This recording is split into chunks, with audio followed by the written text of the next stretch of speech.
Oh, hi, you're back. Come a little closer. I have a secret to share with you. What if I told you there's one investment you could make that would help you beat 95% of investment professionals and let you retire a millionaire? That investment is index funds. In this video, we're going to discuss what are index funds, how they differ from actively managed funds, why people choose actively managed funds, and in the end, which 2 index funds most people should choose to become a millionaire. Index funds are also known as ETFs, or exchange traded funds, or passive funds. An index fund, an ETF, or a passive fund all share the same characteristics of not having an active management team. There's no bunch of high-paid people picking stocks, sitting in offices, calling people up, flying around the country on jets, meeting management teams, and running up big bills. The biggest and most famous index fund is the S&P 500, which is an index of the stocks 500 large US companies. Companies like Apple, Google, Microsoft. This index is super influential. Over $5 trillion is invested directly in this passive index of stocks. And there are active managers who are trying to beat this index, and investors have given them $8 trillion. And spoiler alert, 95% of those professionals aren't beating the index. From 1957 until 2022, on average, the S&P 500 has delivered 10.5% per year compounded. And that's really an enormous amount. That's how you get these enormous profits from the S&P 500. When you compare a passive index fund, like the Total World Equity Fund from Vanguard, versus active funds, there's several differences. One, the index fund is fully diversified. It's not going to miss out on anything. An active fund is going to pick and choose between winners and losers, and they may miss out on the winners. That's probably going to be the biggest difference. The second difference that's really important is the cost. An active fund is run by a team of people. These people are educated. They like to sit in nice offices. They fly around business class, oftentimes on their jets. They meet with other investors. They do lots of things that cost lots of money. You, as the investor, bear those costs. So there's a company known as Morningstar, and their job is to rate mutual funds, active funds, passive funds, all the funds you could buy. They usually give what's called a Morningstar 5-star rating for the best funds that they think are the most attractive funds at any given time. Well, it turns out that most 5-star funds quickly become 3-star funds a few years later because the performance doesn't last. They also do this study where they quantitatively measure the performance of funds to see really which have been the best performers over a year, 5 years, 10 years, and the last 20 years. They took 4,000 funds holding almost $19 trillion of assets, and they measured them over those periods, 1 year, 2 years, 3 years, 4, 5, and 20 years. It turns out active funds underperform index funds, passive index funds, about 55% of the time over 1 year. And what that tells you is that over 1 year, things are pretty much random. It's not enough time to really see the effects of these costs. But that 55%, a winning margin, again, index funds win about 55% of the time over 1 year. That margin increases after 3 years, 5 years, 10 years, 15 years. After 20 years, guess what the margin is? Turns out passive index funds in the large cap US segment, which is the S&P 500, active funds lose 95% of the time. In other words, if you put your money into 20 different actively managed funds, only one would outperform the index fund over a 20-year period. And I think the 20-year period is the most informative because that gives time for the costs to add up, all the decisions to add up, and frankly, this 20-year outperformance has been consistent for a long period of time. And that's why I say you're likely to outperform 95% of other investors with a passive index fund over a long period of time. So why do people choose actively managed funds? Choosing an index fund is accepting that you're not going to beat the market. And most people want to beat the market. They say, why should I settle for average?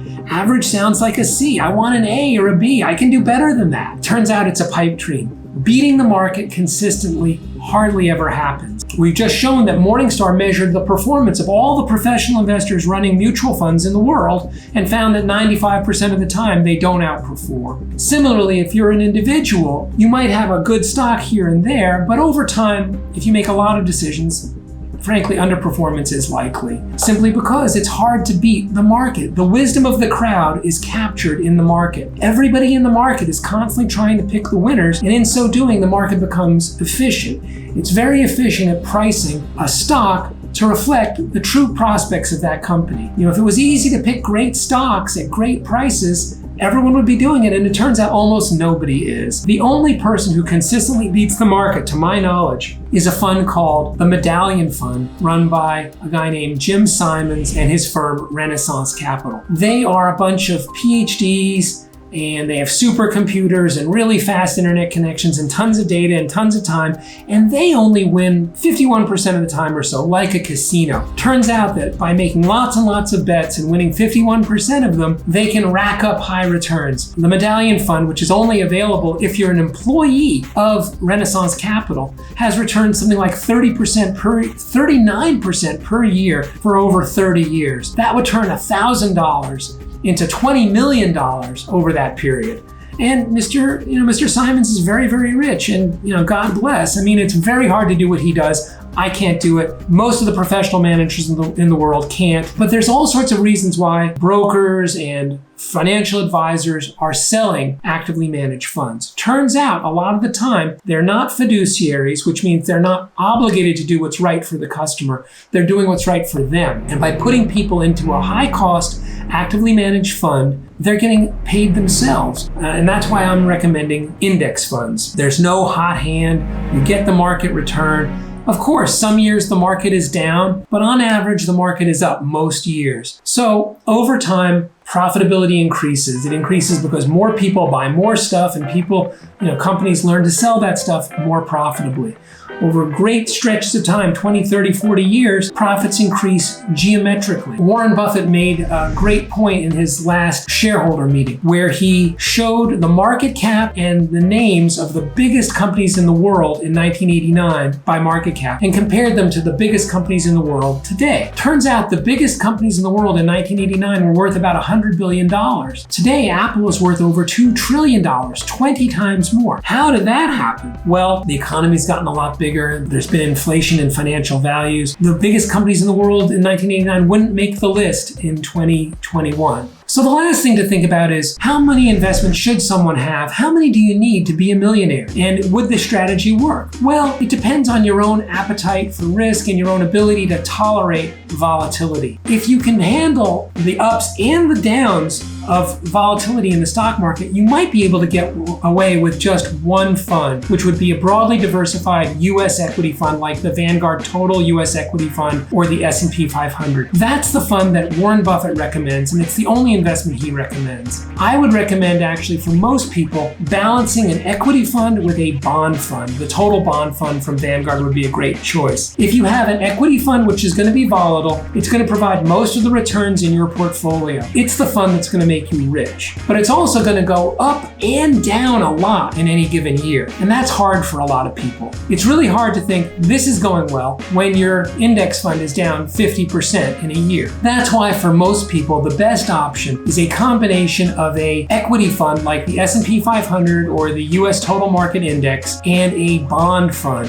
again, like the Total Bond Market from Vanguard. If you're 30 years old, you might consider allocating 30% of your money to a bond fund and leave the remainder to the equity fund. So you would have in this portfolio 70% equity, 70% in the US Total Market Index, and 30% in a total bond fund. That way, if the market index is down a lot, chances are the bond fund will only be down a little bit, or it might even be up, offsetting a lot of those losses and allowing you to remain an investor and not to panic. Because really, it's the not panicking that's special. If you can avoid panicking and stay the course with an equity investment strategy, you're very likely to end up a millionaire. There's a great story about this guy named Ronald Read, who worked as a gas station attendant and then got a promotion, a second job, if you will, as a part-time janitor. This guy never made much money, but he ended up passing away with an $8 million estate because he lived very frugally and steadily invested in stocks. Now, he started investing before index funds, so he actually had to pick stocks, but he ended up picking about 95. And basically, he created for himself an index fund because he bought lots of different stocks and he left them alone. He didn't turn them over. In a way, he was like one of the first index investors. He bought everything. He bought all the good blue chip stocks he could find, much like the S&P 500 today. We're very fortunate that we have vehicles like the S&P 500 where you can just put away a little money every month and forget about it and let the index work. Let those companies make more money over time, reinvest the dividends, and grow that capital to become a very significant amount. And that's very likely to happen if you avoid fees, avoid making mistakes when people panic and sell at the bottom, and just stay the course and let that money compound. On average, about 10% a year. There'll be years that are up 50% and years that are down 50%, but the average ought to be, like the past, about 10% per year. And if that happens, the $1,000 a month put away steadily year after year after year will turn into millions of dollars over decades. And that's the plan that works. It's going to work, I think, for everybody. You don't have to make a lot of money. You just have to make more than you spend, enough to put away those savings consistently and to wait patiently and not panic. If you can do that, you're gonna end up a millionaire. So I hope if you found this video informative that you'll consider liking and subscribing to our channel, where we plan to provide basic financial education that will help you avoid the traps of the financial industry. In this case, help you avoid paying those 1% to 2% annual fees, which will decimate your long-term returns. And if you find this valuable, please like and subscribe, because we're planning to provide more content like this. Thank you.